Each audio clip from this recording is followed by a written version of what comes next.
Hey everybody, welcome back to a new episode of D&D Quick Shots. Today we are talking about metagaming and knowing way too much for your own damn good.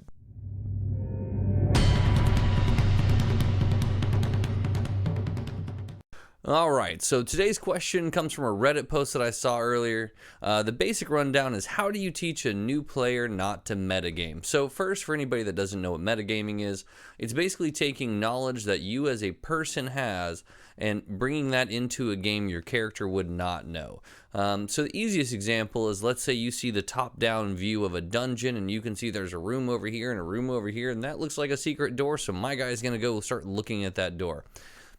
That's metagaming in the basic, right? The other side of it is, a lot of players know way too much about monsters and they know way too much about other classes. And, some players have even played modules before and they carry over that information. So how do you try to separate the mindset between somebody who does know the information versus somebody who should not know the information?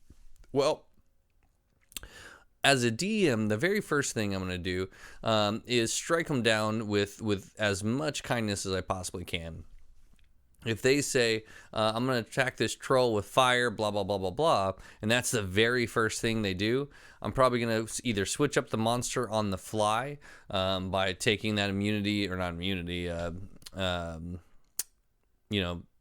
issue, if you will, and I'm going to take that and switch it up. Right now it's lightning damage if you want to keep it from regeneration. I'm going to flip it up like that, and then whenever the player gets all upsetty with it, and be like, hey, listen, you shouldn't have known that your character would not have this information. The other thing that you can do is just really pull them aside and say, hey, listen, your character does not have that knowledge. That is not applicable to this situation right now, because your character just wouldn't know. And if you can come up with a good reason of why your character would know, then I'm all ears. But in a general sense, pulling them aside saying, hey, listen, that's not going to happen.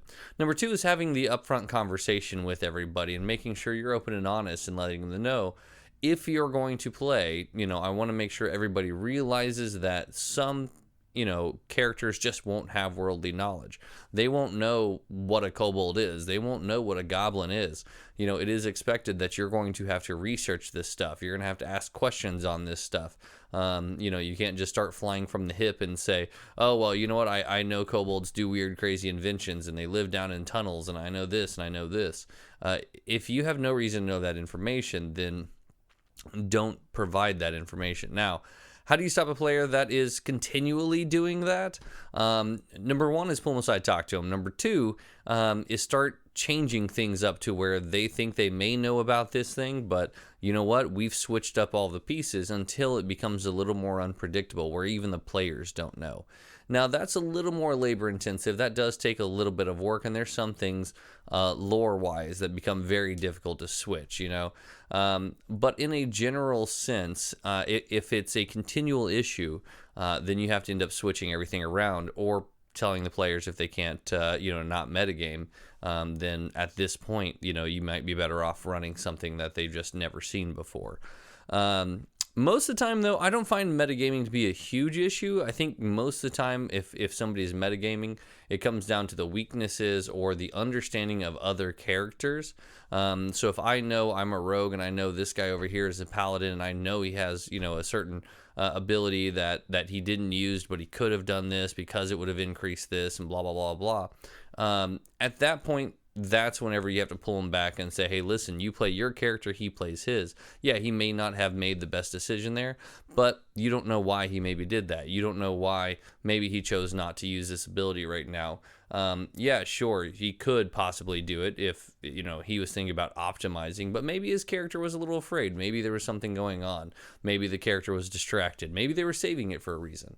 There's all kinds of things that can cause somebody to pay too much attention to the big picture and not focus enough on their small little circle. But yeah, so have the conversation with them. Understand, these are the things that are okay. These are the things that are not. And if it continues to be an issue, then maybe you have to have one of those stern conversations where, listen, you can't stop metagaming. You can't stop bossing people around. You can't stop giving out this information you shouldn't have. Then maybe you need to find a new group that's going to allow it. Or maybe you should just run the group yourself and go be a DM. Because that's one of those things that if you metagame too much, it means you probably need to be a DM. But that's my take on it. That's my 2 cents. Definitely like and subscribe. Put out any questions you may have. Otherwise, thank you very much for watching D&D Quick Shots, and have yourselves a great day, guys.